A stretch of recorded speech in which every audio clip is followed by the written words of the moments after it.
5400 ஆண்டுகள் ஜெயில் தண்டனை விதிக்கப்பட்ட அப்துல்லா பர்கோட்டி விடுவிக்க கோரி ஹமாஸ் முன்வைத்த நிபந்தனை.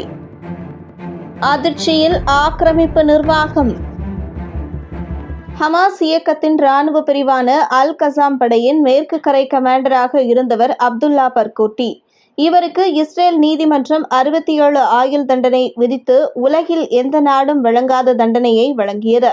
அவர் சுமார் 5400 ஆண்டுகள் சிறையில் இருக்க வேண்டும் என உத்தரவிட்டது.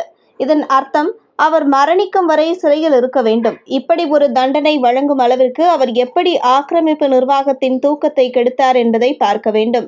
இவரை இஸ்ரேல் ஊடகங்கள் ஹமாஸின் என்ஜினியர் என அழைக்கின்றனர். இஸ்ரேலுக்குள் நடைபெற்ற முக்கிய தாக்குதல் ஒன்றுக்கு தேவையான ஆயுதங்களை அவரே வடிவமைத்து உருவாக்கினார் என்பது அவர் மீதான குற்றச்சாட்டு.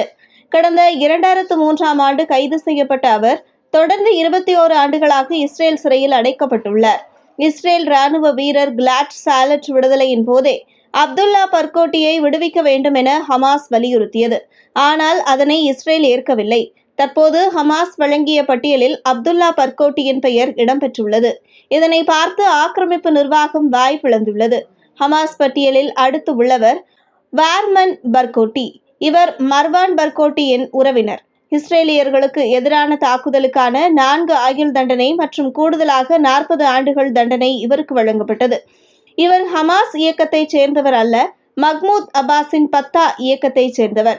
இவரையும் விடுவிக்க வேண்டும் என ஹமாஸ் வலியுறுத்தியுள்ளது. இஸ்ரேலை அதிர வைத்த மேலும் பல முக்கிய பாலஸ்தீனிய தலைவர்களின் பெயர்கள் ஹமாஸின் பட்டியலில் உள்ளது. ஏற்கனவே 300 பேர் விடுவிக்கப்பட்டுள்ளனர். இனி வரும் காலங்களில் முக்கிய பாலஸ்தீனிய தலைவர்கள் விடுவிக்கப்படுவார்கள் என தெரிகிறது. இது ஹமாஸுக்கு மாபெரும் வெற்றியாக கருதப்படுகிறது.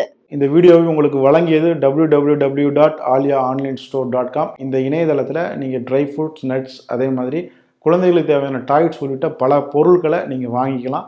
ஒரு தடவை இந்த இணையதளத்தை விசிட் பண்ணி பாருங்கள்.